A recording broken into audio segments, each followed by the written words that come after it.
Und jetzt sind wir gleich online. So, hello, good morning. Guten Morgen. Good morning, everyone. I decided to start some minutes earlier. We will not start the talk yet, but just I can try to activate your devices and you could check if your technique works, if everything is fine. And later when you have questions, I will also put you online. So now I activate some of your participants.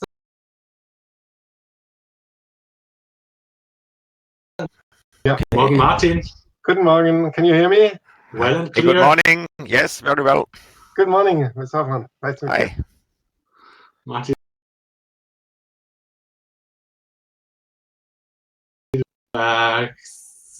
And when you have questions, whenever you have questions or when we have a discussion later on, I will click you like Martin now as an active participant. This is like how the system works, and we can have up to 4 active participants in the chat. So Martin, Very good. I deactivate you, and you can always use the chat also to ask questions. What about Akshay? Good morning, Marcin. Morning to you. Great to Hi, see good you. morning. Good morning, Philip. Good morning, Professor. Akshay, good morning. So I deactivate you right away and activate some of the others. We don't have the time for a really big instruction, but just a quick hello. Mm-hmm. Let's see if some of the others. Sebastian is also here. Nice. Teachers have also not to work. Uh-huh. Mm-hmm. Hendrik, good morning. Oh. Sebastian, hallo, kannst du uns hören? Ja, ich kann euch super hören. Hello, good morning, everybody. Good morning, Good morning. Professor Hoffmann. Hello, good morning. Hi. Nice to see you again, Professor Hoffmann. Okay.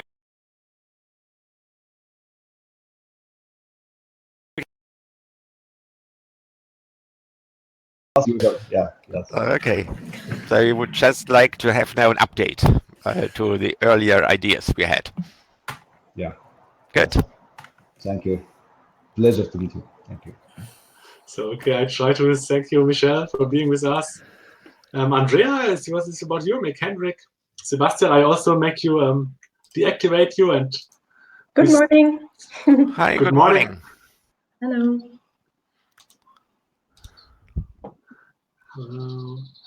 So I put some of the others and then we can start it.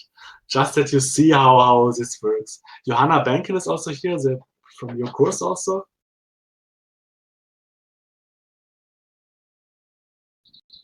Yeah, Yasmin Sultana we have here. Jasmine is also here. Jasmine. So it's filling. We have still 1 minute to go if my watch is right. Sabrina is here. Good morning, Another everybody. 30 seconds. So we will start quite in time, since we have the next meetings going. Mr. Hoffmann has another appointment, and we have our time management workshop later. Okay. Good. So it's 9 o'clock now. It's 9 o'clock, then let's start it. I will start with a short introduction and then hand over to Winfried Hoffmann. It's just I want to tell what we are doing here. We are doing our on-campus phase of the Master Online Photovoltaic, Master Solar Energy Engineering. It's normally a meeting in Freiburg, but due to this current crisis, everyone had to stay home. We are, as you can see, in home office now, so we cannot meet in Freiburg, cannot go to the restaurant and have a beer and can, yeah. But Mr. Hoffmann was so flexible to meet us online. You all know this master of solar energy engineering. For us, it was really easy to shift the campus phase to an online phase because we anyway do online education. So this is what we are doing. The other parts of the university have it much harder. So they are all looking at us with some envy now because we could shift everything easy. And for them, it's quite a hard task to readapt. As a warm-up, I just want to start a little question. So we have students from many parts of the world. And I will just give you a short pause. So one question is, in which region is your origin? Because we are a very international program. So you could just click and choose your origin. Which region do you count yourself in? So we have now now coming the votes. You see how you can click it. call is running. So please just take a second and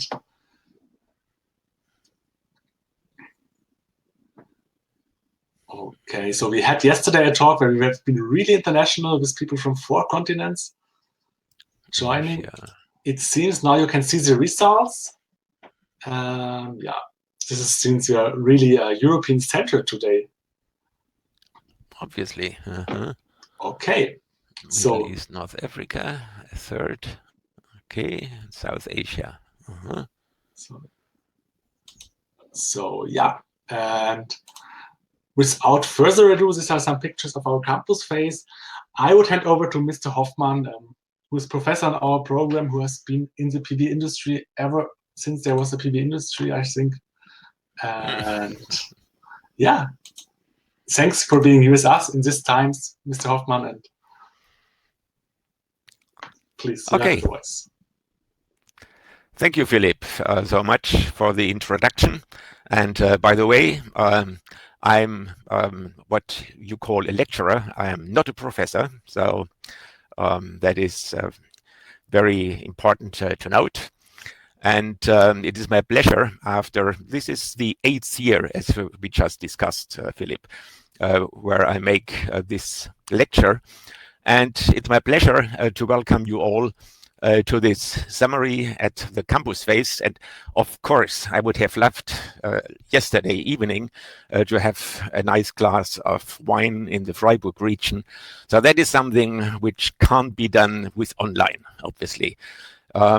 So hopefully next year we will be able to sit together again and have a personal meeting. But as Philippe was saying, it's great that our activity is always online, so it was rather easy in these difficult times nowadays to shift completely to this online activity. So I outlined a little bit what I would like to talk about, and I do hope that we will have also enough time for a little discussion. So the topic was trends and developments in the photovoltaic economy. And I would just like to look for the market, some technology ideas, and also the photovoltaic in the greater context, in the role as a major contributor for a decarbonized world. So just that you know what I am doing right now. I'm a consultant to companies, business angel, a member of a company board, also looking for the developments in the scientific area as a member of the board of trustees for the ZSW in Stuttgart and DLR Institute in Oldenburg. And as you all know, I give this lecture here in Freiburg and do also a seminar in the university in Konstanz. So let's just come to the photovoltaic market. Most of it we have already discussed in the lecture. And this is just the latest numbers which I came across. The 2019 and 2020, those numbers are still on the to be expected. 2019 becomes more and more clear. 2020 we still have to see. And as you know, there is this really phenomenal increase in the photovoltaic global market. So those numbers which you see here, they are the annual photovoltaic market. So that is what has been installed in the corresponding year. What you also can see is that the bars are differentiating between the various areas where the photovoltaic modules and systems have been installed. So not produced, but installed. In blue, you see Europe. In red, the Americas, that is both North America, South America. In green, that is China. Then in light blue, it's Middle East, Africa, and the rest is the Asian Pacific. And what you clearly can see is that there is a clear shift from one area to other areas when you, for example, go down to, as we have this nice pointer here, So I just grabbed that. So if you look to 2009, 10, 11, so the blue bar obviously is dominating, and that was Europe. And that was, as you may remember, when in 2000 we installed the feed-in tariff, which was really the point in time where the market and the industry really developed, as you also can see here in this graph. And due to that, with other European countries after Germany, like Spain, Italy, and many more, so that was the reason why Europe was the major place where photovoltaic systems were installed in this time. So the maximum was something like 22 gigawatt in 2011. And as you also may remember, that was a time when some of the European countries who made these programs, and yes, the feed-in tariff that makes the kilowatt hour more expensive for all customers. So therefore, some of the politicians said, we have to move away. We can't have this increase any longer. So projections in Europe to go from the 22 even higher up.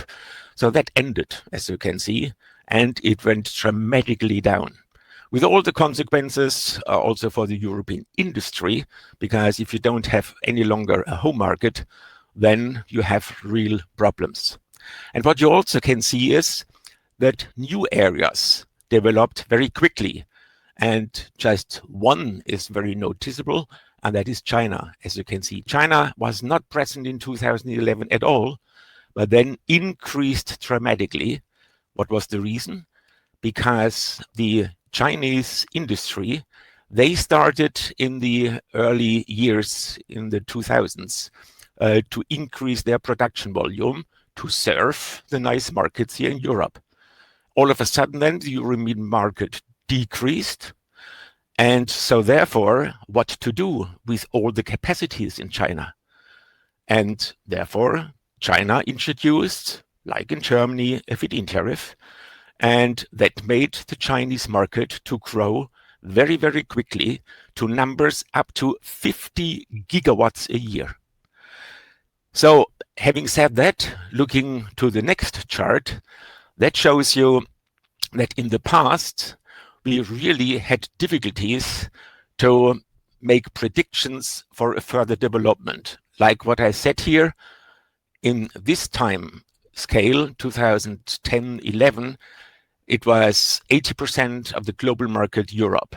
So you never knew what will happen if decisions in the political side would take place and what to do then with all the modules. Fortunately, as I was just explaining, other markets grew.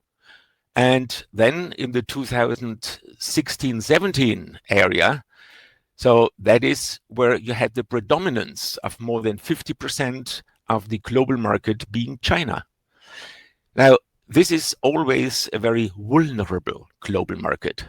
And fortunately, and that is what I would like to highlight here, we are now developing into a situation what we would expect in the 2020 time frame, that we have a much more balanced situation where all the global produced modules will be installed. So that is much more than a normal industrial market and no longer be dependent on just single markets. So that is the good situation for the further development of photovoltaics. This is showing the same numbers, but here you have the cumulative installations. So this is quite a useful chart to see in the way which is then, because the red part, that shows for each year the annual addition, and in blue you have the cumulative from the year before. So that very nicely shows you what is annual added, and the total bar shows you what has been installed globally at this point in time.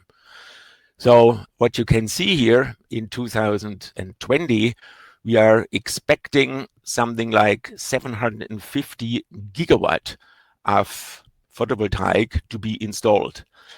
Now, you also have to be very cautious looking to the further development, because as time goes on, then we have also more and more systems having been now for 20, 25 years in the field. So they will be removed. So in the future, you have to subtract the decommissioning of photovoltaic systems in those cumulative numbers. But so far, most of the installed systems are still working nicely. And so it is not a matter of a big mistake just to see what has been installed from the complete past and then adding the annual numbers. Also important is you look from 2010 to 2020, if that will be the number being reached this year. That corresponds to a 30% per annum increase of the cumulative photovoltaic installations, which really is, compared to most other industries, still extraordinary. It's no longer 50 and 60% as it used to be some years ago, but still on the level we have today, 30%. So that really is very interesting. So any questions to the market development you would like to ask? Any further questions? No one raising his hands, at least I can't see it. Okay, so let's just move on. So those who have followed my course, they have been listening to the very interesting price experience curves, which are very useful to understand the past development of an industry, to look what might very realistically happen in the future.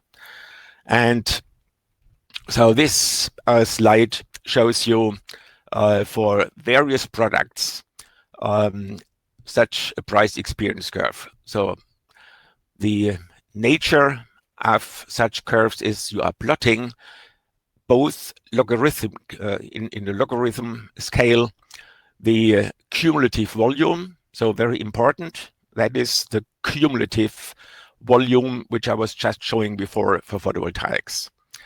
So in terms of memory chips, you are plotting the cumulated bits of all such memory chips which have been produced since the 50s. And obviously this is quite a big number. And on the ordinate, you are plotting the price per bit.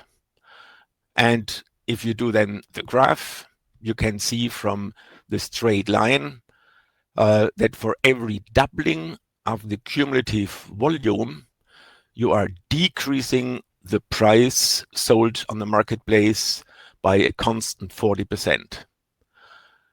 And this is a chart for memory chips, for flat panel displays. So this is now going to something like 1,000 million square meters already as we speak. For those devices, it's this price experience factor. It's 30%.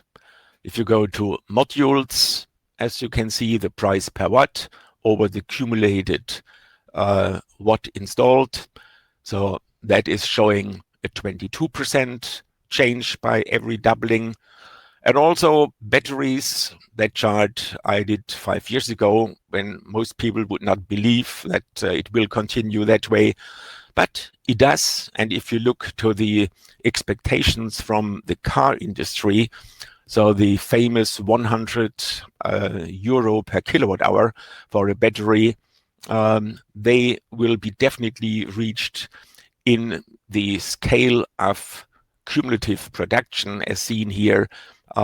So it's very interesting to look to that, and we will also take a look later on what can be taken as a useful lesson from these price experience curves. So let's have a quick look to the technology.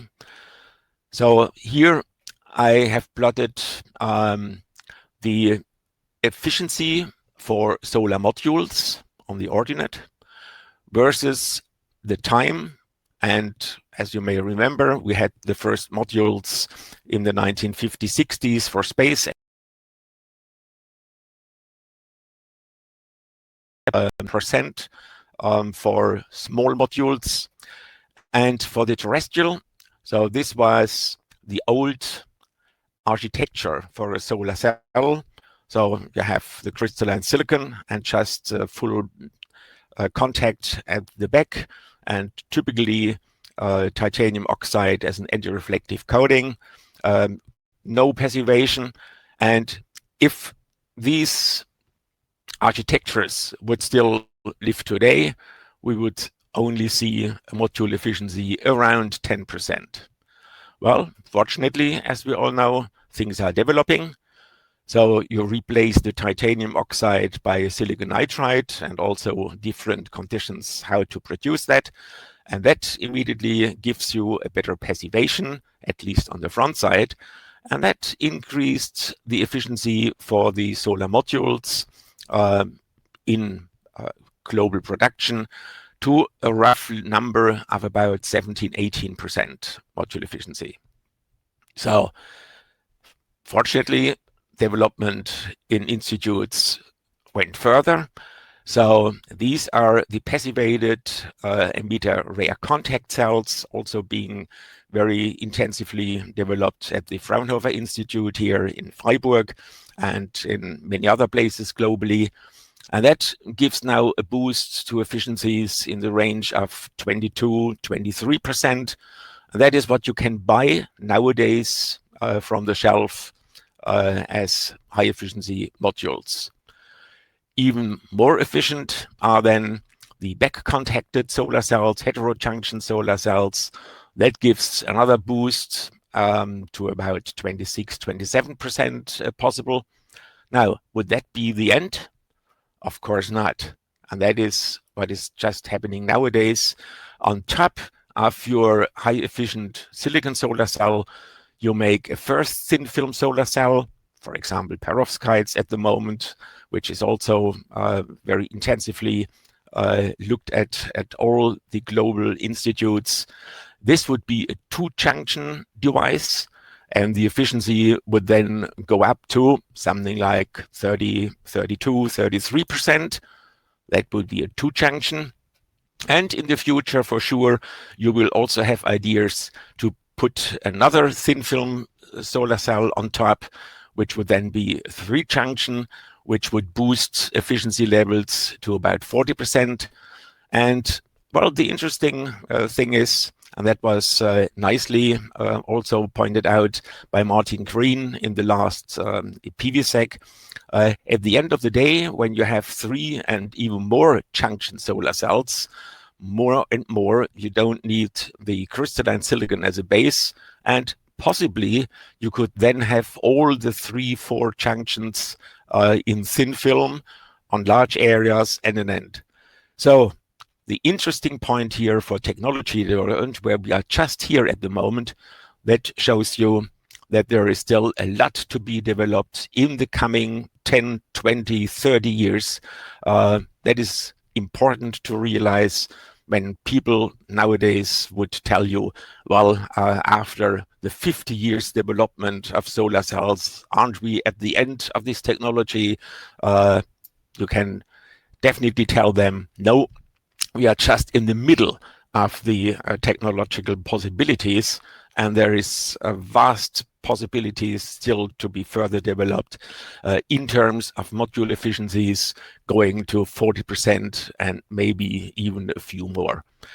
And the important point is, by doing so, all you do at the same time is decrease the cost producing electricity, because the higher efficiency decreases also proportionally the area-related costs, so all the framing, structuring, cabling, and.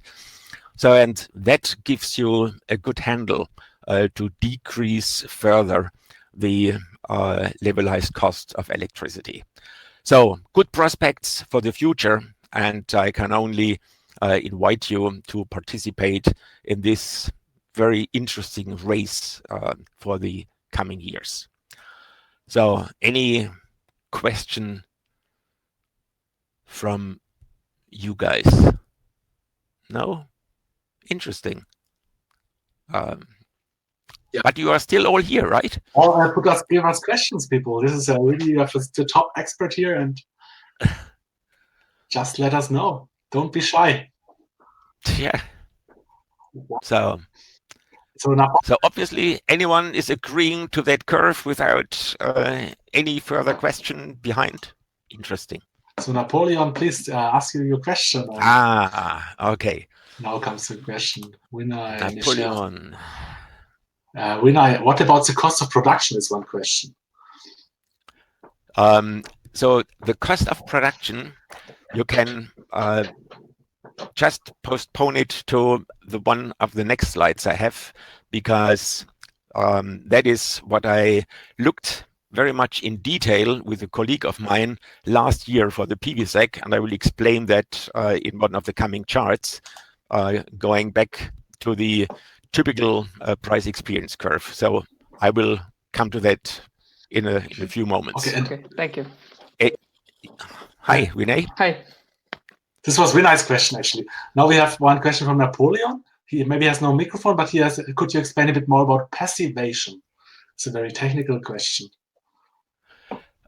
Passivation, if you look here, so here you see an incoming photon from the sun, and this is creating an electron-hole pair, right? And this electron-hole pair has to be separated within the p-n junction of your photovoltaic device. However, when those electron-hole pairs are near at the surface, then you have a very high probability that the electron goes back to the hole, so back to the place where it came from. And obviously, when this is happening, it's creating a little bit of heat, and that was it. So that does not contribute to electricity in your device. So whenever you have passivation, that prevents the recombination, as the people would say, between an electron and hole. So the electron will be separated from the hole, and both are collected on the respective sides. So that is what for sure in more scientific detail can be answered by the Fraunhofer people. Yeah, and will be answered when you start studying this program for sure in many variants. Okay, so if there is no further pressing question. Wojciech had a question. Wojciech. Who? Wojciech, he's just. Okay. If you open your mic, you can just ask it. Yeah. Yeah, just one short question regarding the slide with technologies. There was two junction tandem. I was just wondering if this is understood as a silicon perovskite tandem, this two junction. Yes. Okay. That is exactly what is developed, for example, at the Fraunhofer, at the Helmholtz Center in Berlin, in ISFH in Hameln, in IMEC in Belgium, in United States, in China, everywhere. So they are taking a silicon solar cell and put on top a perovskite thin film, and they have been able to reach already above 30%.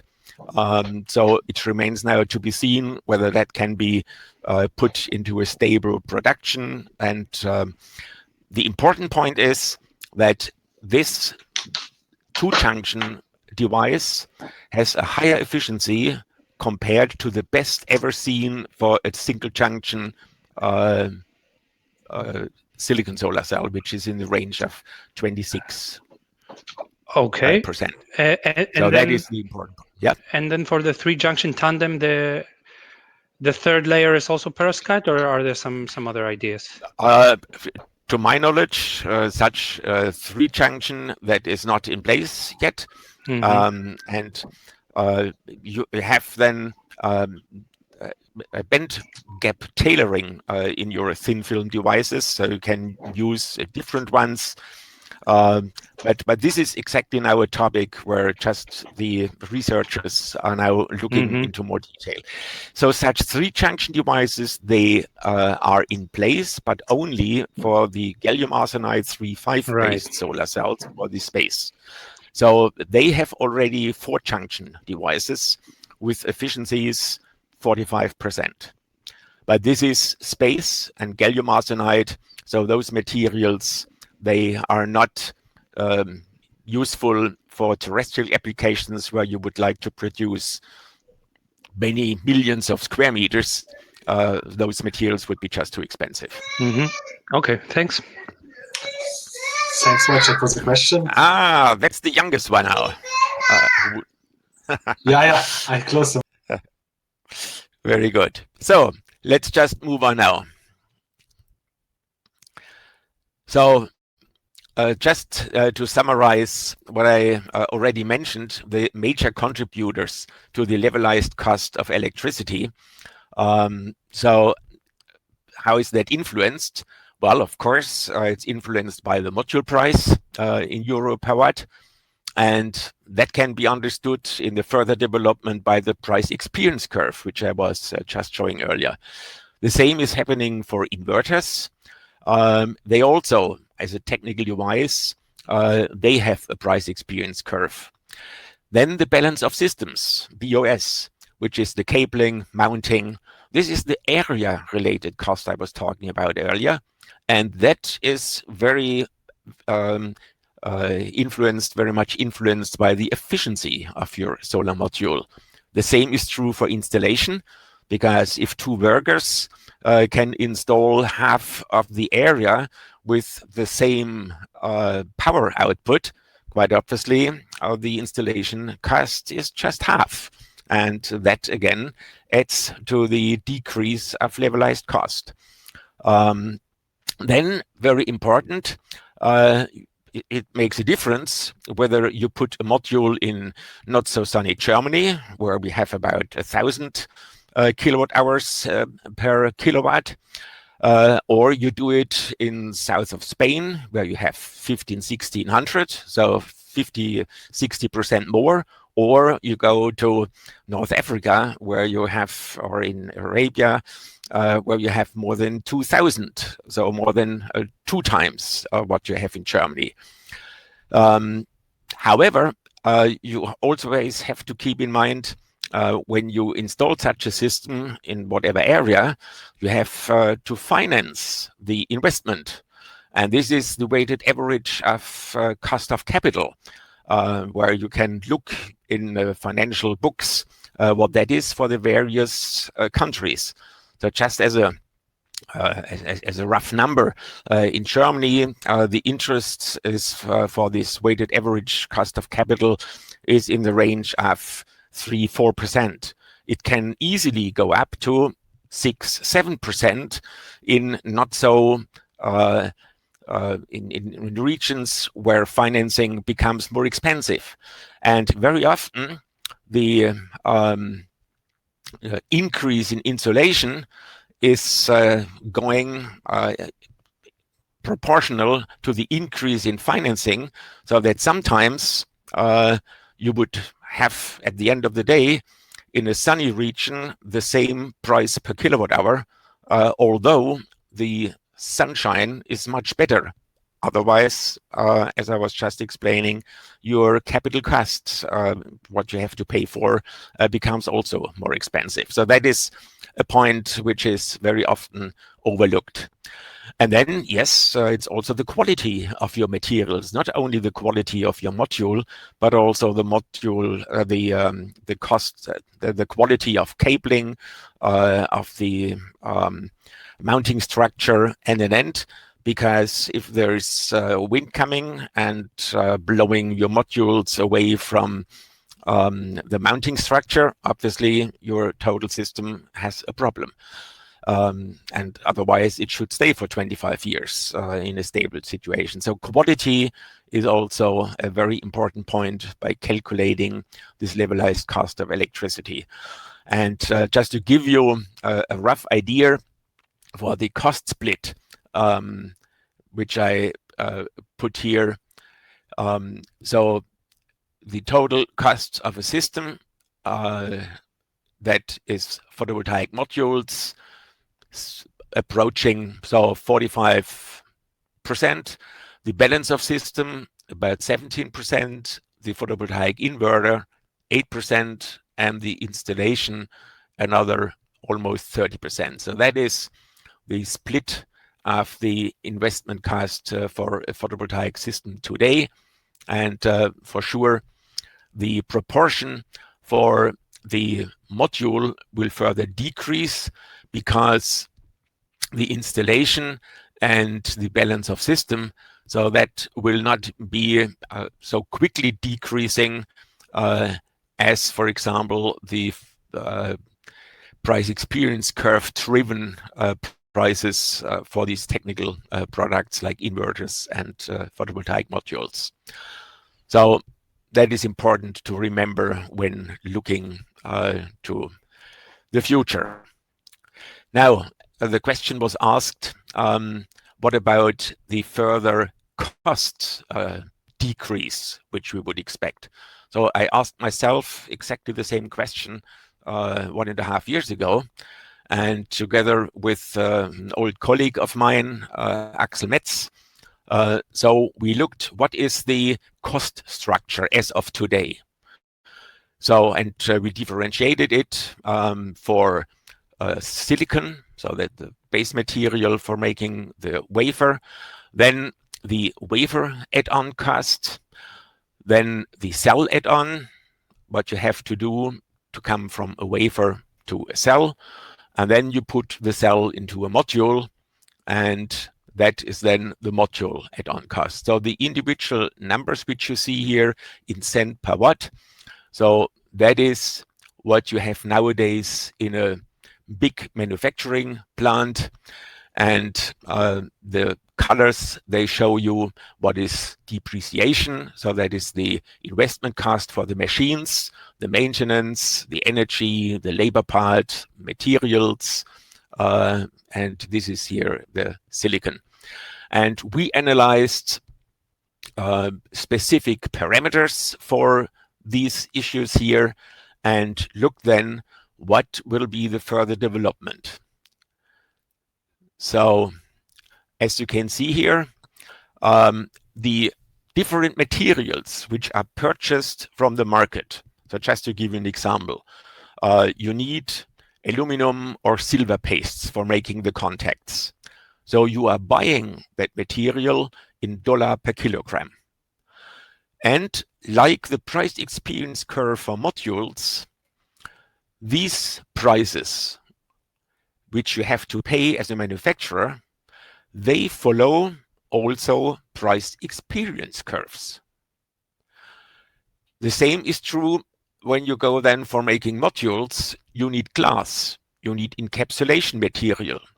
When you buy that from the marketplace, you pay euro or dollar per square meter of that material.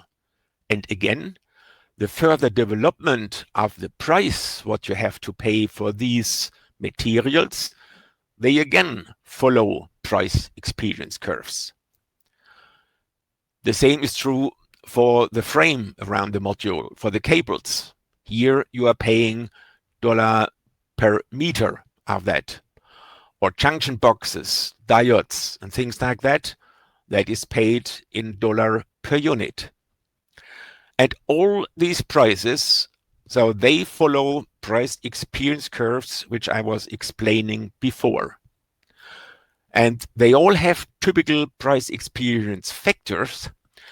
And now you have to go a little bit more in detail.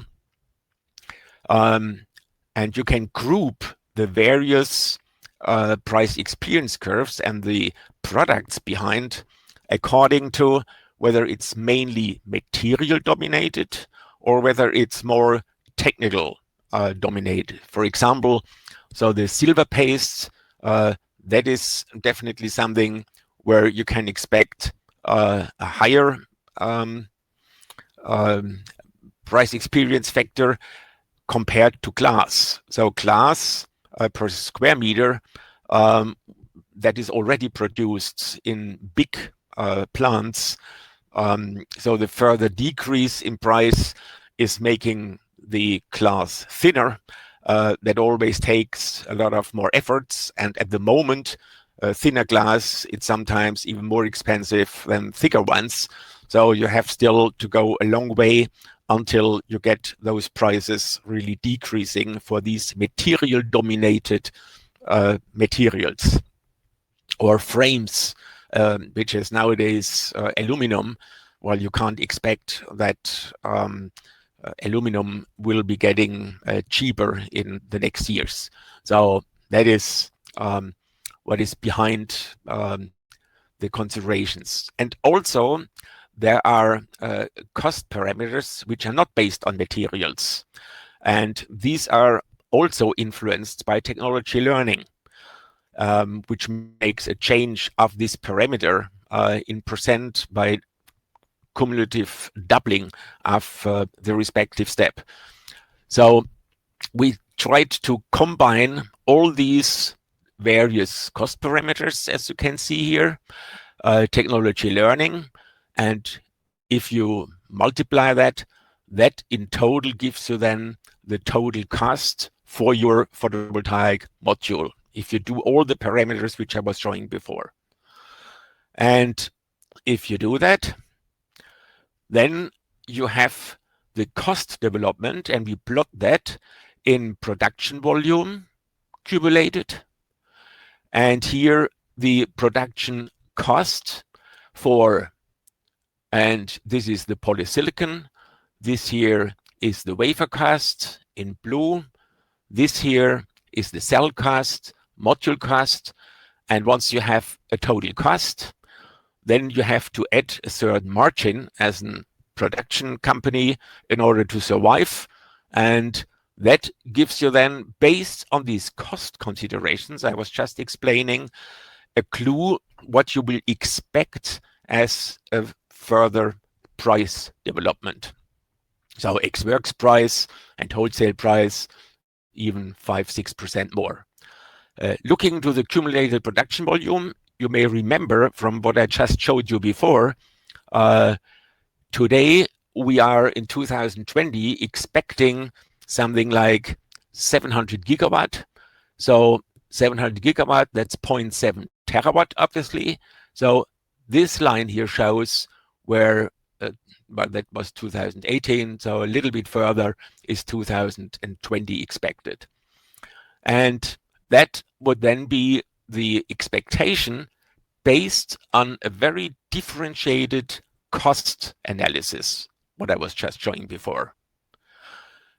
And interestingly, if you take what I just showed before for the wholesale price, and if you plot that in these well-known price experience curves for modules, then very interesting, that shows you that we are still expecting a further development for the price development from the past, also looking for the price development in the future, but now based on these cost considerations I was just explaining before.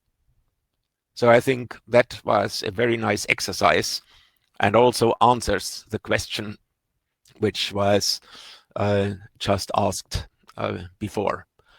So yes, we are expecting, at least for the coming years, a development down to a module price of 10 cents per watt. And I did that study because I wanted to give a hint on how quickly we can expect these 10 cents. And the important point you may remember discussing price experience curves, This curve does not have any time variable. But being here and looking to accumulated volume there, you can ask yourself how quickly you will be able to reach the higher accumulated volume. And then you can calculate a time, but it's always related to development of cumulative volume from where you are today. And when you will be able to reach that depends then, of course, on a compound growth rate for the coming years. And when you do that, these 10 cents, they may be reached in the early 30s and not just in 1 or 2 years from now. So that was the rationale from my side to look more in detail for the potential of the further development of price.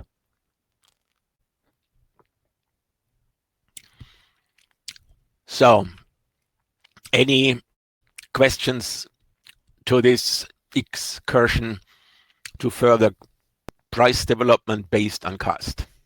Yeah, any question is welcome. I will try those to give those who have the questions in microphone also.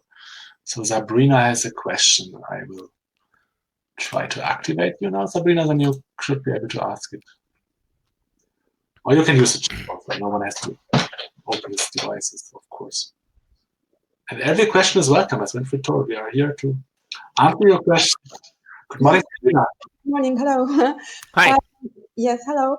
There was one company I remember in Saudi Arabia where they were claiming that they could produce at about 9 cents per kilowatt, and that drove the competition very high. So I'll be saying that some of the companies are playing with this even with a loss. Even with what? Like with a loss in their in their in the balance sheet you have a loss. Yes. Well, if you're going to sell modules at 9 cents, I can definitely tell you that this will be associated with a loss. Okay. But the cheapest on your curve, huh? So what is now considered as being the lowest possible by the competitors for PV, for the production of electricity, let's say more in the Middle East or in Africa. Now, are you asking where which area would produce the lowest cost for a kilowatt hour produced electricity? Is that the question you're asking? My question is what is being considered as competitive in terms of the costs that now the companies are really aiming for, so they can be competitive? Well, let's put it that way. If you have a running company and if your equipment is already so you don't have to take into account the depreciation any longer because your machines are older than 3-4 years.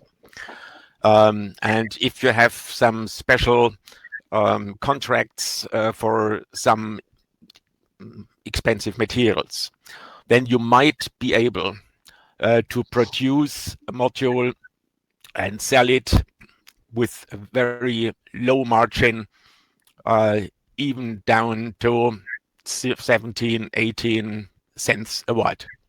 That might be possible. However, this does not include a real total cost, because if you would like to stay longer in the industry, you have to invest new machines. And in order to get the next step, for example, of efficiency, and that immediately puts you to a much higher cost number, which obviously will tell you that you also have to ask for a higher price. So the numbers which I was showing and what I'm referring to, that reflect the total cost, including depreciation for machines which are able to produce that quality and efficiency level of modules which you would like to have in order to go forward. So I'm very well aware on the fact that there are sometimes prices in the marketplace which are even going to 15 cents a watt. However, that very often is just a very a situation where a company is almost bankrupt, for example. So they still have modules sitting around, so they just try to sell whatever they can offer to a marketplace. And well, that is where sometimes you see modules at 15 cents a watt.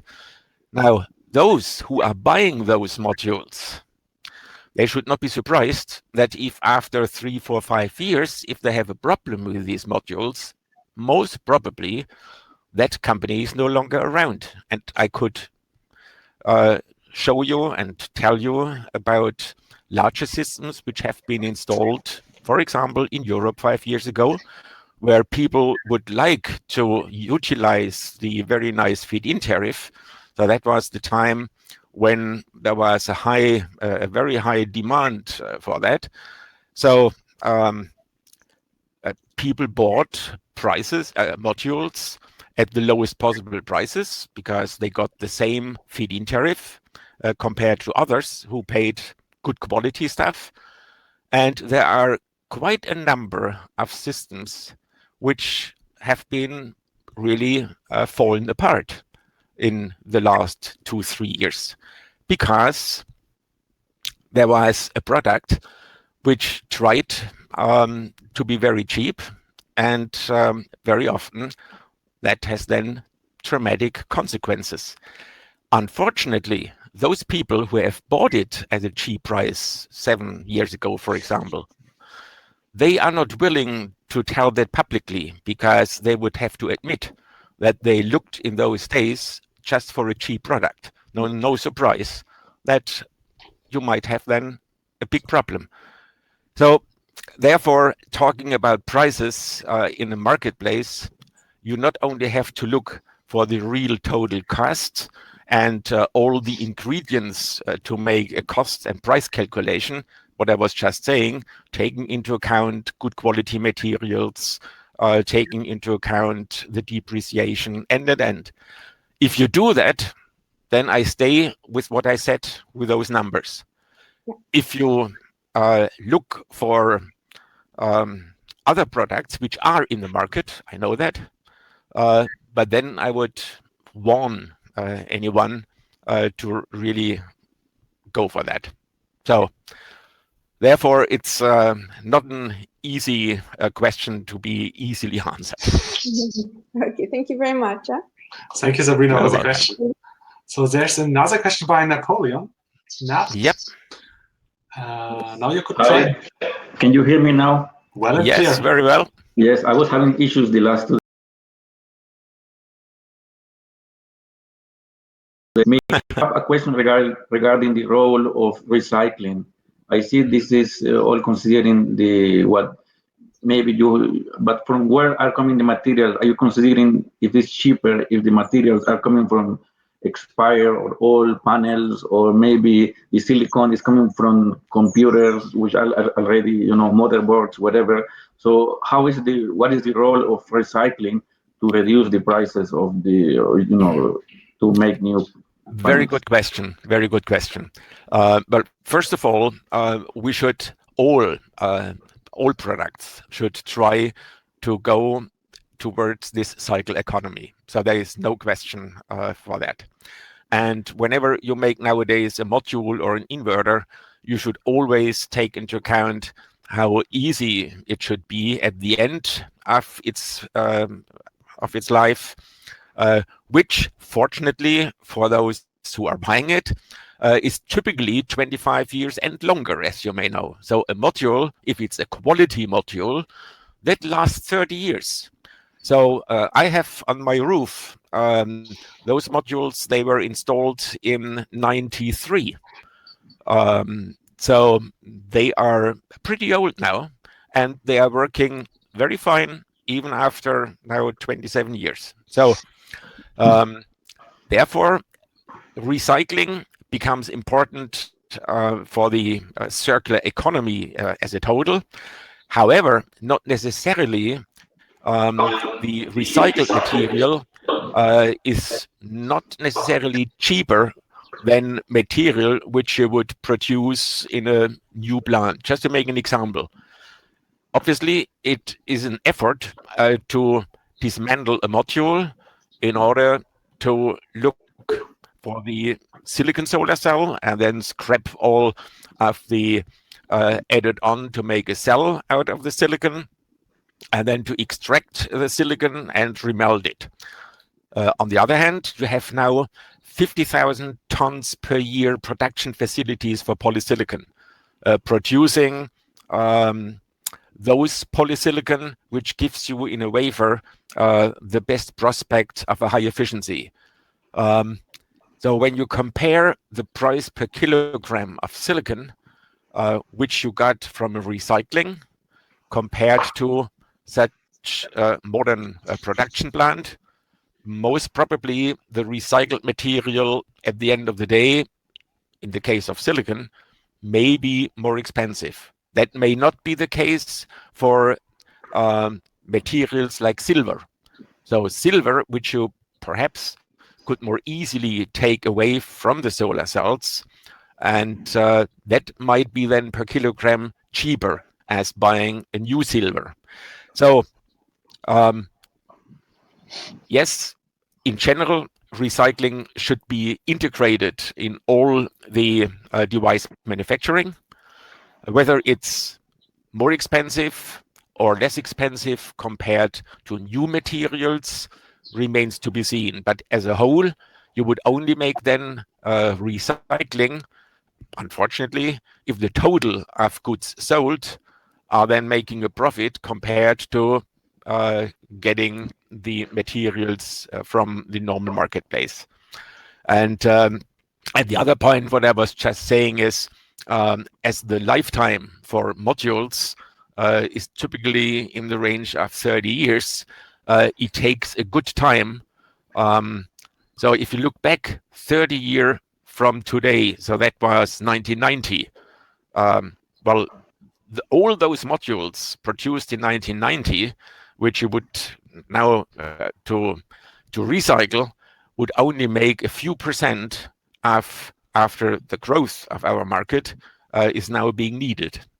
So it's also the amount of material which you could get from recycling would only be a minor part of what is needed, so to say, after 30 years when you have then the further development of the market. So that is basically the two answers to that recycling question.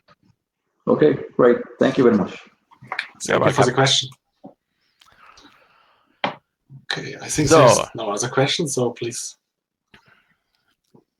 I give it over to you again. Or is there any other question? Just come up with questions all the time. Okay, so if that is not the case, then we can go on to the more general topic, photovoltaics in the greater context. So let's just have a look, and I look to the CO2 development of the last years in more detail, and I hope everyone has understood of CO2 from something like 15 gigatons up to about now 35, 36. The important point is, and perhaps I didn't highlight it enough in the lecture, CO2 alone is not the total story. You have to add all the other greenhouse gases, which are fluorine gases, N2O, CH4, methane. So these are seen in here. If you add the other greenhouse gases, then your equivalent of CO2 is no longer 36, 37 gigatons in 2017, but you can see here almost 50% more. And there is another factor, and that is the land use change. So what you are doing in Brazil, for example, what you are doing in Southeast Asia to make palm oil and other things, and you really change the land use dramatically. So that is adding another part, which brings you up to, in 2017, to something like 50 to 53 gigatons. And now you remember back what we all agreed in Paris for the greenhouse gases, and we should also include that land use change globally, how that should then quickly decrease, as I will show in the next slide, looking to the development up to now, and more specifically looking for CO2 for the various countries. So there are few which are going a little bit down, as Europe, as you can see. United States, well, they came down very, very little just over the last 20 years, but more or less stay constant. However, China, as you can see here, and that is all the coal-powered stations which have been installed to make the world motor running for the total industrial products there. And what you can see here, that is India. And they have almost the same amount of people as China. And you see there is, unfortunately, very much room for also a further increase. So whatever decrease Europe, United States will be able to show, with the prospect those areas will contribute in the coming years, that is something to be worried about. And if you look now, so this is the CO2 emissions in gigatons. So this is the 37, which I was just showing before. And this is so business as in the past. So like if India is going like China, and if Africa is following some years later, then the CO2 emissions will increase from the 37 up to 100 gigatons in the next decades, which, according to what most scientists would tell you,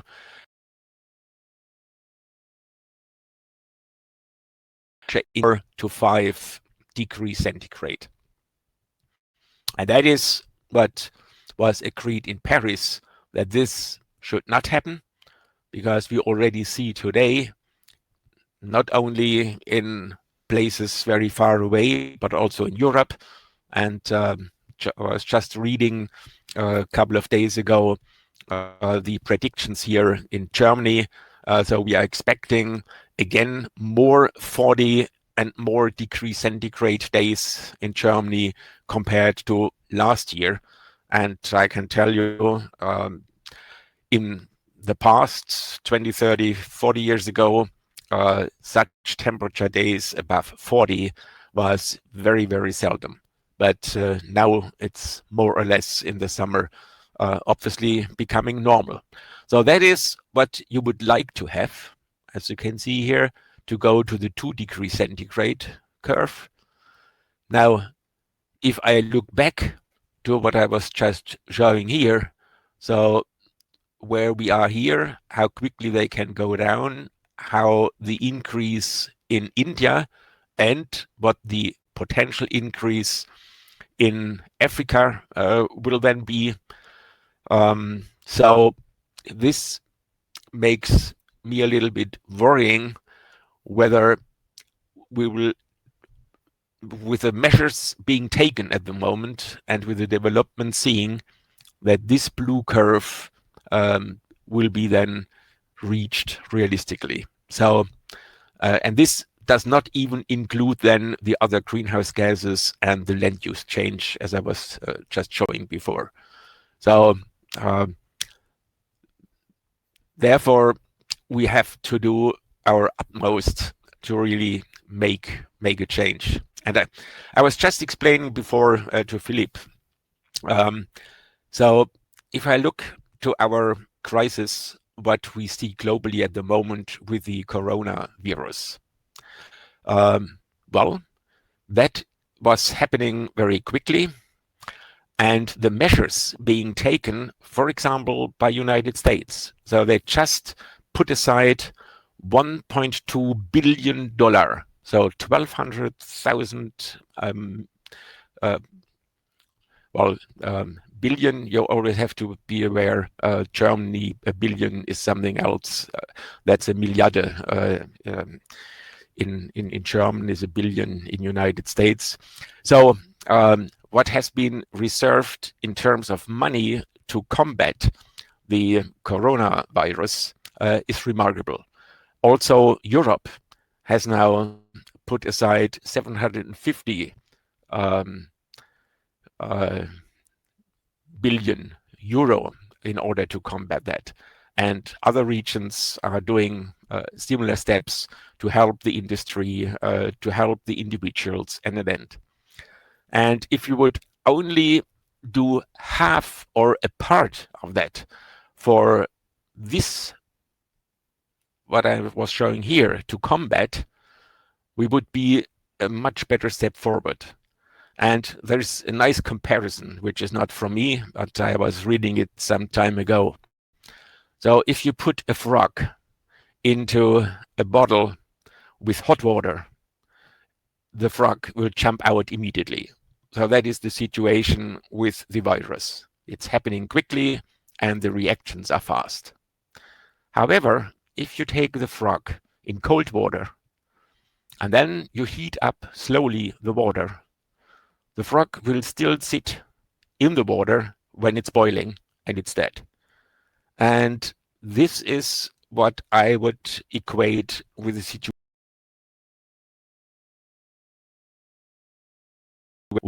We don't recognize how difficult the situation already is today, as you can see here, and we do nothing to jump out in order to make that happen. So it makes me wondering what else is needed to really make a big step towards this development here. And hopefully the lesson learned from the virus could perhaps help a little bit. But with all the attention now just focused on the virus and with all the stock changes which we have seen, I get a little bit worried whether people are really, after the corona crisis, will then take that lesson and develop it into what to do now with the further CO2 increase and temperature increase. So that is something to be discussed a little bit more. Now, of course, that just shows you if we have, and scientists would argue, in order to reach that 2 or even 1.5 degrees centigrade, the maximum capacity of CO2 in the atmosphere is around something like 400 or 500 gigatons of CO2, and then you can make an easy calculation knowing how long your CO2 stays in the atmosphere, so quite some decades, and then calculate what that is the development which was happening. If we had started in 2000 to decrease, then we would have had time to reach the, let's say, 500 gigatons until the end of the decade. The longer you wait, the more you eat up of your potential 500 gigaton capacity. So, and if you're just eating up already in the next 5, 6, 7 years what you have available, then your change has to be dramatic, or put it the other way, it's then unrealistic. So, lesson learned, you have really to do as quickly as possible your changes. Otherwise, you're ending up in a real problem. Now, if we would like to have then such a quick change, sometimes people argue, well, you can't replace the running coal stations and nuclear stations by photovoltaic and wind.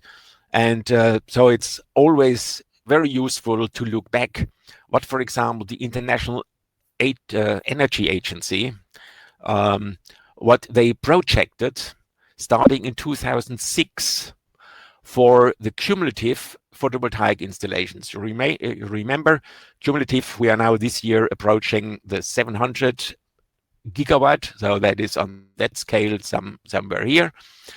So in 2006, that is the lower part here, when they made this prediction, they predicted that in 2020, we should reach something like 30 gigawatts. Now remember, we are 700. So when they made the projection in 2008, they increased it because they realized just in that year they were talking, the increase was higher than anticipated the year before. So they did that 2009, 2011, 12, 13, 14, 15. So you see, every year they took into account what happened in the past year, but still looking to the future, they could not imagine that things will really happen that quickly. And this is the curve we are just in at the moment for the cumulative global installation of photovoltaic. So this is something which gives us a good opportunity to tell people, well, in the case of photovoltaics, we have demonstrated then we can not only by a factor of 2, but as I was just saying here, by more than an order of magnitude, be quicker than what experts were able to predict. So that is really the good part. And we all know the reason for that big increase in installations was, of course, the decrease in price. And that was what we just discussed before. And the good news here is, as I was explaining, we can still expect, even at fair prices, so not talking low quality and stupid prices, but even fair prices to go down as it was seen with the price experience curve, which I discussed earlier. So that is really the good news at this point. And just to highlight again, so in 2010, that was the situation which we had for the primary energy changing to secondary energy with only 20 petawatt hours of electricity, the remaining for everything else. This electricity production causing most of those seen losses going from prime to secondary energy. And then you use that secondary energy and make what you really need. And that is the end user energy, again associated with quite some big losses. And what we can definitely see in the future is that the secondary energy will potentially, hopefully quicker than sooner, be delivered by renewables, which would by definition mean that secondary energy is equal to primary energy. And as the two biggest contributors namely photovoltaic and wind, are the ones producing the secondary energy, electricity becomes the most important secondary energy.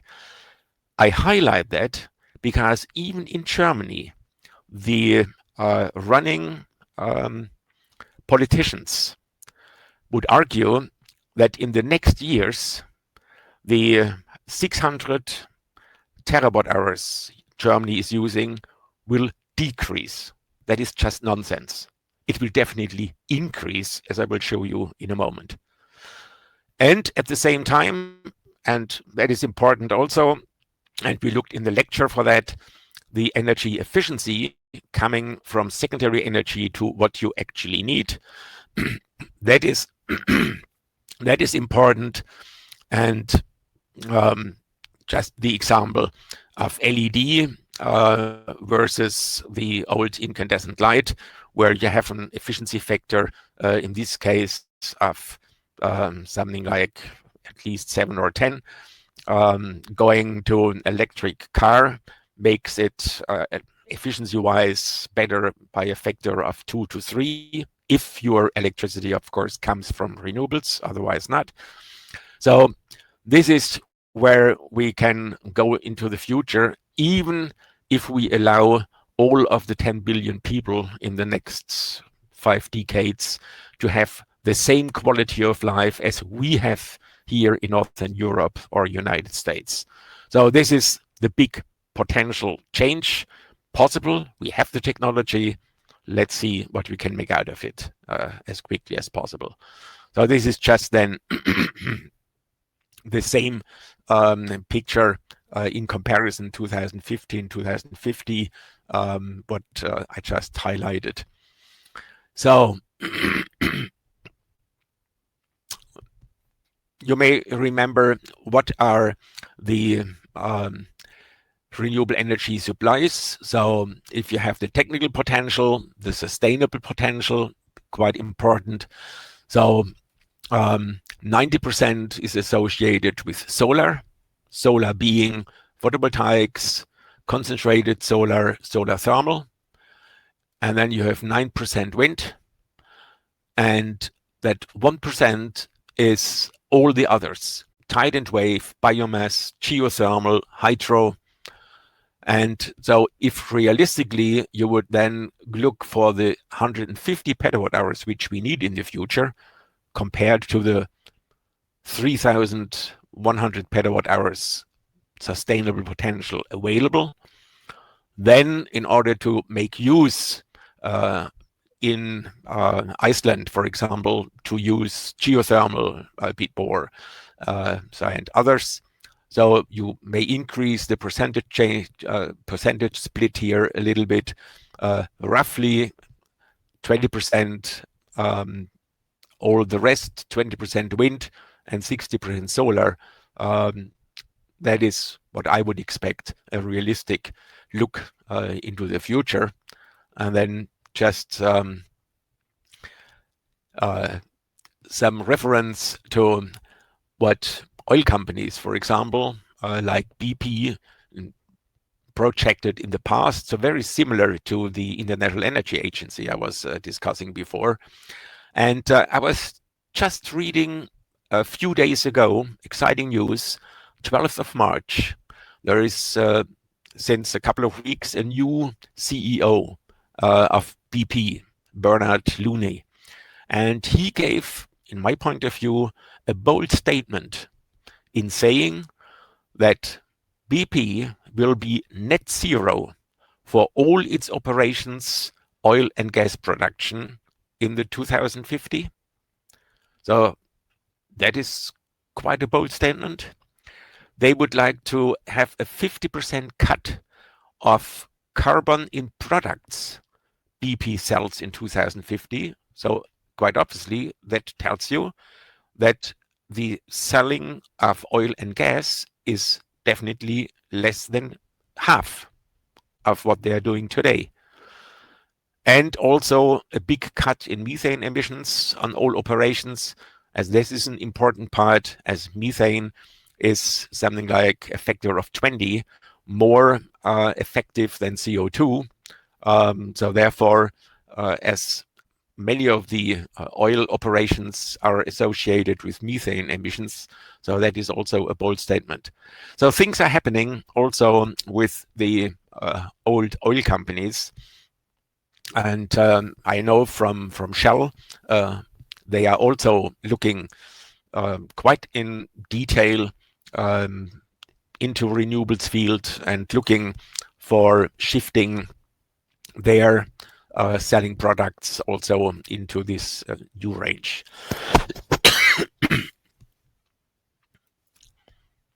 So this is a similar cumulative installation picture. This is for the global wind. So you see the annual additions here in dark yellow and in light yellow from the year before. They are also running at 17%. So we do have the technology. We do know how the prices and the cost will develop.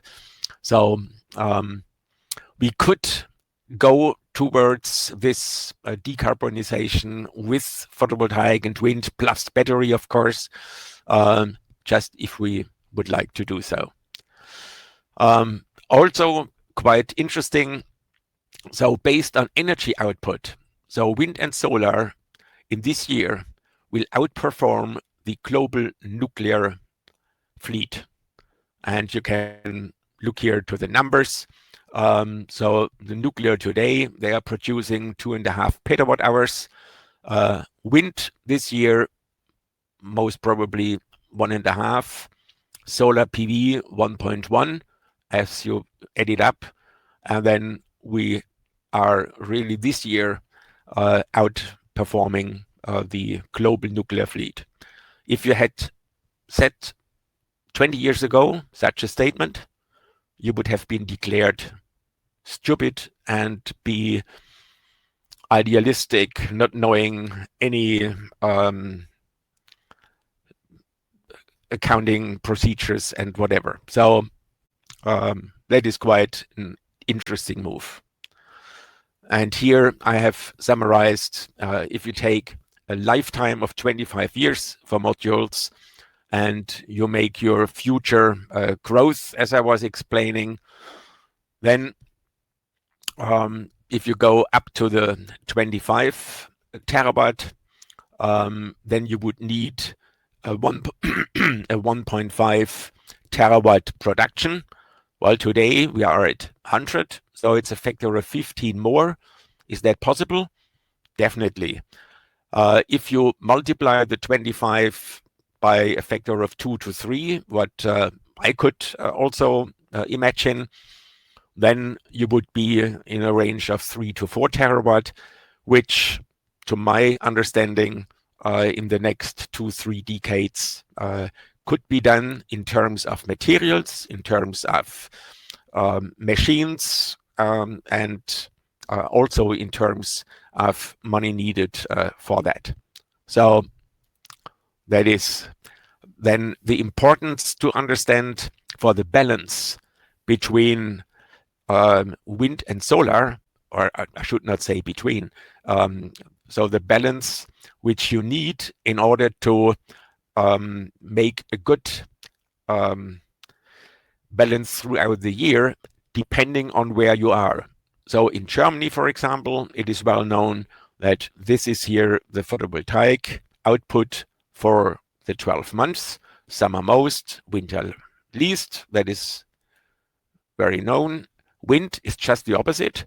So you have in the summer very small, and in winter times you have more. And if you make the addition, PV plus wind, then you have a good balance of the seasonal variations. So you do not have to store electricity by seasonal variation. So if you had only photovoltaic, you would have to store the summer energy to the winter, which becomes then, of course, very expensive. However, having a balance of 1-to-1 in power in Germany, so that gives you then this nice balance here for photovoltaic and wind.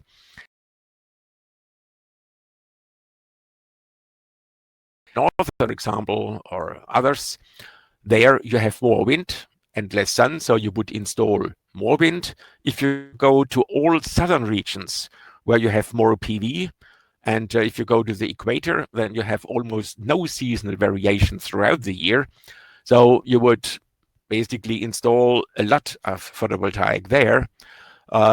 So depending on the area, to balance the load nicely for the various seasonal times, that is an important point to remember when you are going towards 100% contribution of renewables to your country activity.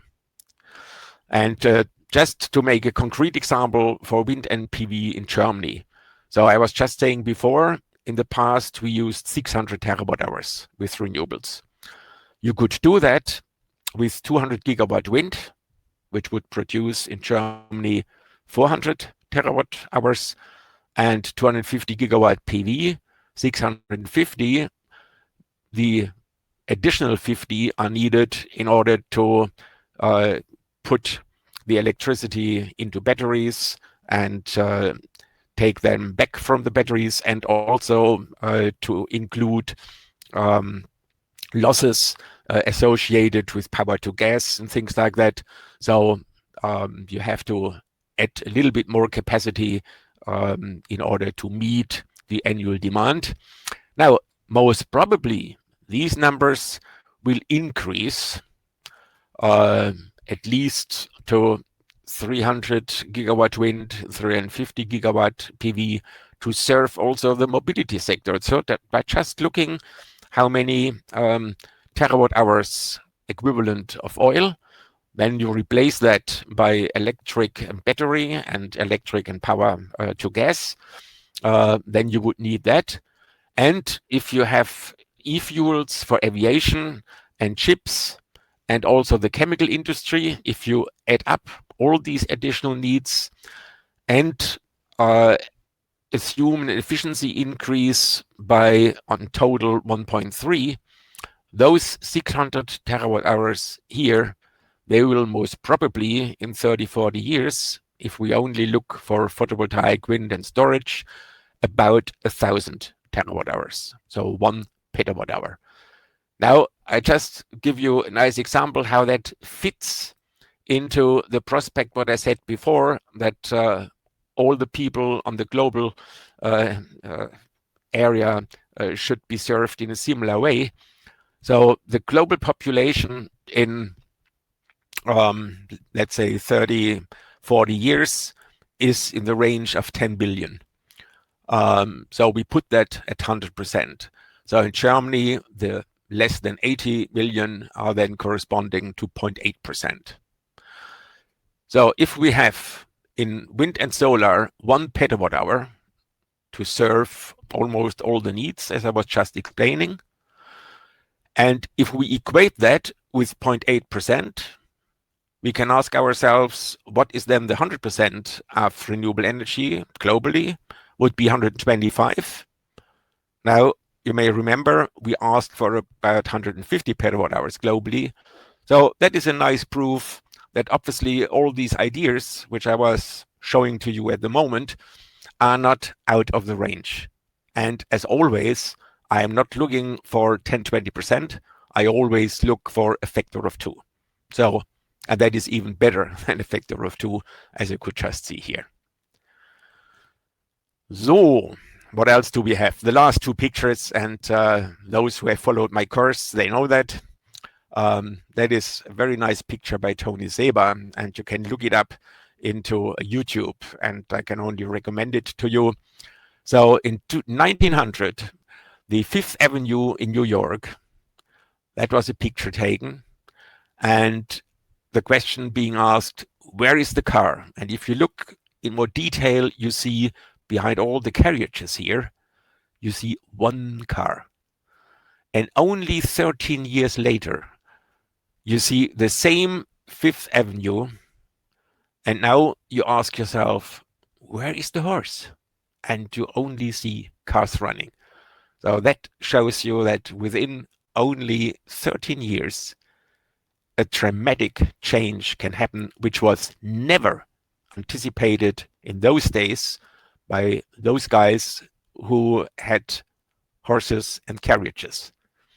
And I can only hope that we will be able to make a similar quick move in order to replace coal and oil and gas and nuclear in the quickest possible way by renewables in the way I have just shown.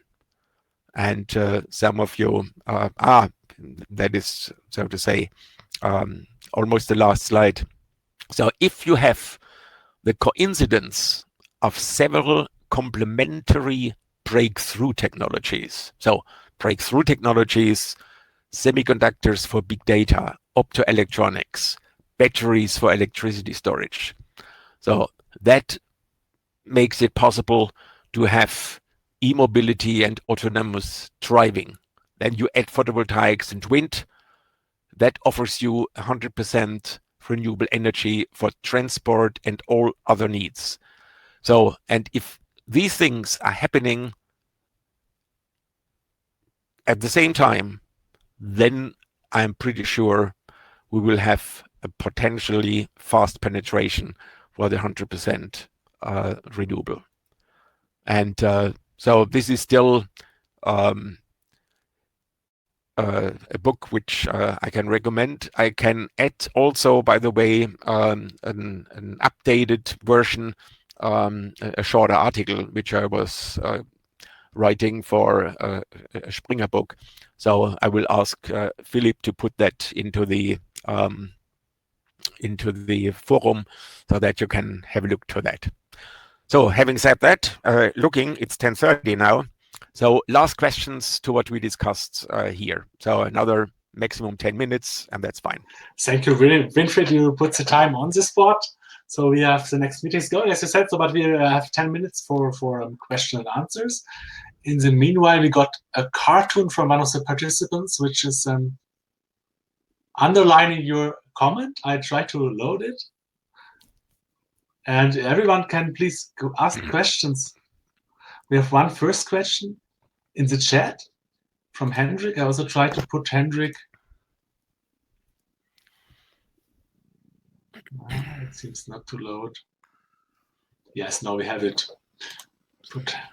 This is a German cartoon. It's like the climate change as a monster, and it's how can humanity change so fast?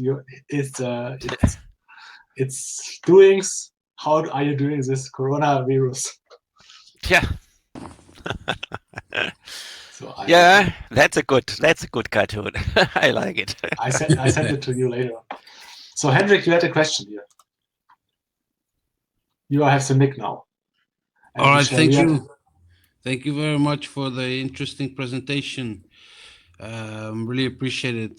Just have a question. What is your best option on matching supply and demand once renewables take up like 50% of penetration or 60%? Is it pumped hydro, batteries, hydrogen? And what role do you see in importing hydrogen from cheap solar? Well, to answer that in detail, we would need another half an hour, but just to be short. First of all, it becomes important that we make so the low-hanging fruits first, and then as we progress, include also more expensive additions. What I mean is following. Let's take traffic. So I think batteries are the lowest energy consuming alternative compared to, for example, e-fuel. For e-fuel, you would have to produce 10 times more kilowatt hours to run the same distance with your car. So if you have and in Germany, for example, we have 80% of our cars driving daily not more than 150 kilometers. That should be done by batteries. Of course, you have also transportation for long distances where you would not have the infrastructure yet to get it quickly reloaded. In that case, you could use hydrogen and fuel cell. And when you go to planes, then you would like to have kerosene, a special treatment from methane further down to the chemical industry. But as I was saying, then that kerosene, which is coming from wind and solar, hydrolysis, hydrogen, methanization, chemical treatment. So then you need very much more of first energy by wind and solar compared to other means. So and the same is true now if you replace then the steel industry, for example. They are looking to replace the charcoal by hydrogen. Those processes are well known. Okay, again, it takes time until the whole industry has taken it up. So the important is go for the highest share of renewables regionally by doing what I was just saying: install photovoltaic, install wind, install batteries. What else is needed then as a next step is then hydrogen. The next is also fuel, and then going from local to country-wise and bigger.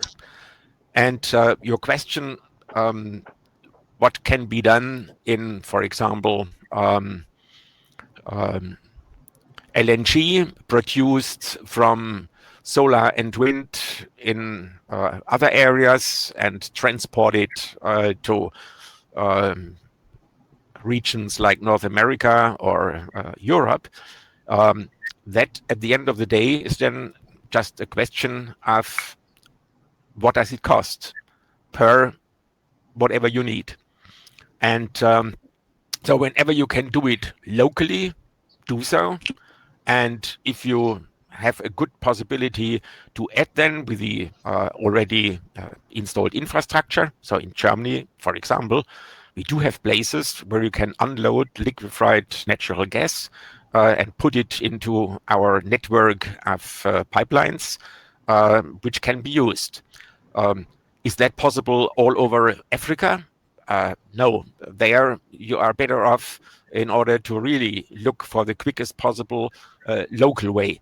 So I would just like to say there are very different possibilities which you can do and should do in different regions of the world with existing infrastructure and. So it's really a hot topic. But the good news is that definitely we already have all ingredients in hand to make that transition possible. Okay, I hope this question was answered, Hendrik. Yeah, thank you very much. Welcome, you're welcome. So the next question was by Michel Riyad from Dubai. Yeah. Dr. Hoffman, what are your predictions for the impact of in the PV industry and the growth of PV industry due to two items? The first item is a shift of peak oil and peak gas due to the new exploration and the huge reserves in the MENA region and Mediterranean Sea. And the other impact, the economic impact due to coronavirus. Well, to your first question, whatever you're discovering in new possibilities, whether it's schiefer gas, what is it? Schiefer gas, natural gas, shale gas, and whatever. That doesn't help when it's coming to the question how much CO2 is released. So I was just explaining before that we have to do our utmost to reduce the CO2 emissions.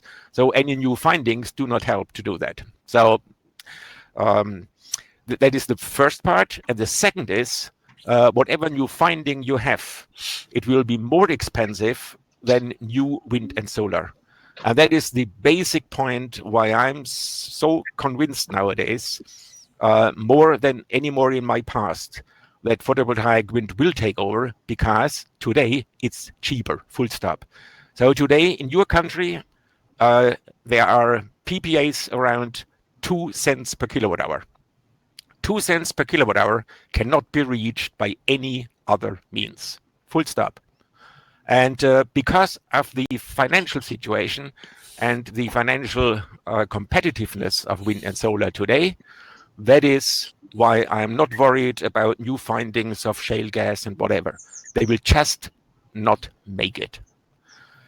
To your next point, the coronavirus, I could only say it would be good for mankind if we would be able to translate from what we are doing to combat the virus to the activities we should do and have to do to combat the climate change. So if that was the case, then the virus were at least good for one thing. If the total global economy is now for the next 12 months only looking for the virus, and afterwards saying we don't have any more money now to invest into any new other technology, then it would be deadly. Put it that way. Okay, thanks, Michel. We have four questions. Let's go step by step in the chat. Sabrina had a question. Yeah, maybe my question was already being discussed, but indeed, I come from one country where most of the electricity is being produced from gas, and there is a lot of subsidies in that matter, which makes the photovoltaic not very interesting for the investors, huh?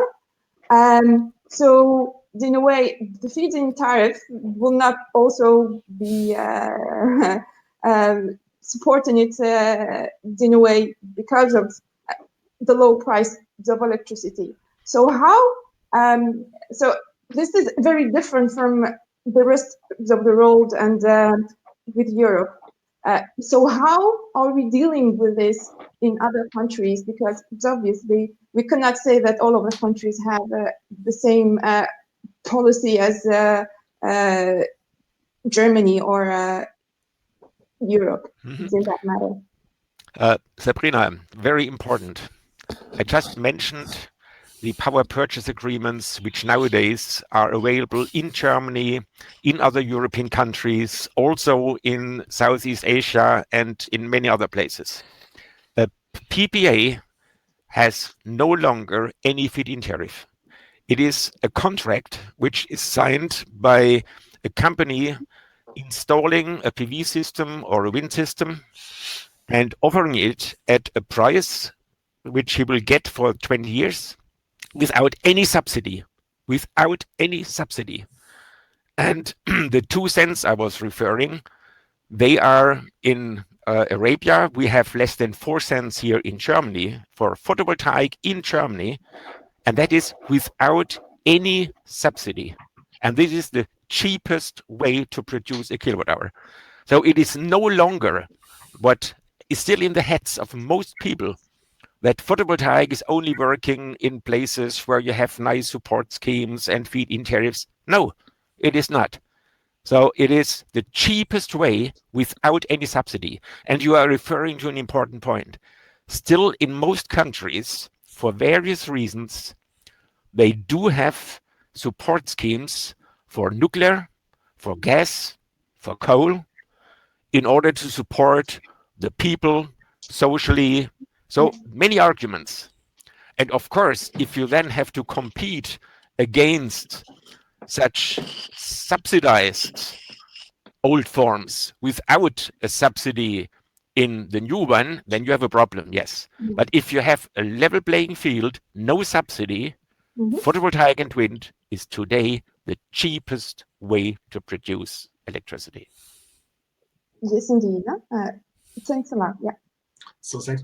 Then we have two last questions. We are running a bit out of time. Jan Iwe had a question about lithium batteries. Yes, I will do it quickly. Thanks a lot for your very great insights, Mr. Hoffman.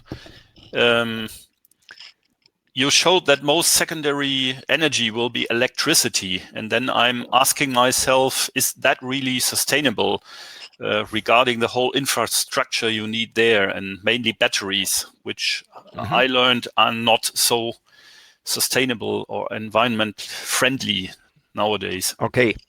Well, a quick answer to that, and we would have to go very much in more detail. But a quick answer is, as we speak, there are really many alternatives compared to lithium-ion batteries, especially for the stationary uses. And so for cars, for the years to come, lithium is most probably the best possible way, not necessarily in 30 years, but at least for the next coming 10, 50 years. For stationary uses, you have already much cheaper and much more environmentally friendly systems. So just an example, a salt battery, which is manganese oxide. Manganese oxide. So based on materials which are readily available, which are not poisonous in a way. So you have already today at Redox Flow Systems, so you have already today many opportunities to replace lithium-ion batteries for stationary uses. And I am pretty sure within the next 5 to 10 years, you will have many other alternatives. And the question whether batteries will be, as you just outlined, sustainable and being a clean industry, I'm pretty sure that will be answered positively. So I am not by any means scared about that. Looking into the next coming years. So that's the good news also in these lines. Thanks a lot. Okay. Thank you for last question. This leads to the last question of Vinay about solar thermal storage. So Vinay, please. Yeah, maybe like I just thought about like solar thermal storage as an option for batteries, because at the moment, if you see the energy density of solar thermal storage is much, much higher than with the lithium-ion batteries or the battery technology at the present. Well, wherever you can have a solar thermal storage, you should do so. So there are nice examples where you have combined solar thermal concentrating systems with photovoltaic plus solar thermal storage, and using the thermal stored energy to get then electricity also in the night. So combining photovoltaic, the cheapest source for producing electricity day-wise, and using the heat by such a solar thermal system at night again to produce electricity, that might be for such cases cheaper than installing a photovoltaic system alone plus a battery alone. So again, with what you have today, use it in the best possible way. And things will change as we speak. It may well be that in 10 years, we might have Redox Flow Systems which are that cheap that you are better off with just that way. But otherwise, look to the development in the coming years and adopt to that. Okay, thank you. Okay, you're welcome. Yeah, thank you very much again. This was our last question. I put another question in the chat. Where are you right now in the poll? Winfried, thank you so much for giving us this talk, for being so flexible to transfer it online, to present here online. You did it great. Actually, I was really bent on the screen. We get now many thanks from the chat. So yeah, this was really like the highlight for me of our campus phase till now. Yeah, thank you. I hope you enjoyed talking to the computer, which is a bit weird in the beginning, as I know. No, I think it worked quite nicely, and thanks for listening, and wish you all the very best, and hopefully see you with a glass of wine next year in Freiburg. Okay, and yeah, thank you again. And as you see, we have visitors from all around the world now. Good. Now, the Americas are not here, but maybe it's just too early. Yeah, that's right. That's right. So yeah, have a nice next. You have also the next meeting coming up soon. We also have the next meeting in 15 minutes. So take care, everyone, and see some of you in 15 minutes. And wish you have a nice rest of the day. I will just stop it right here now. See you soon, everybody. Goodbye. Goodbye.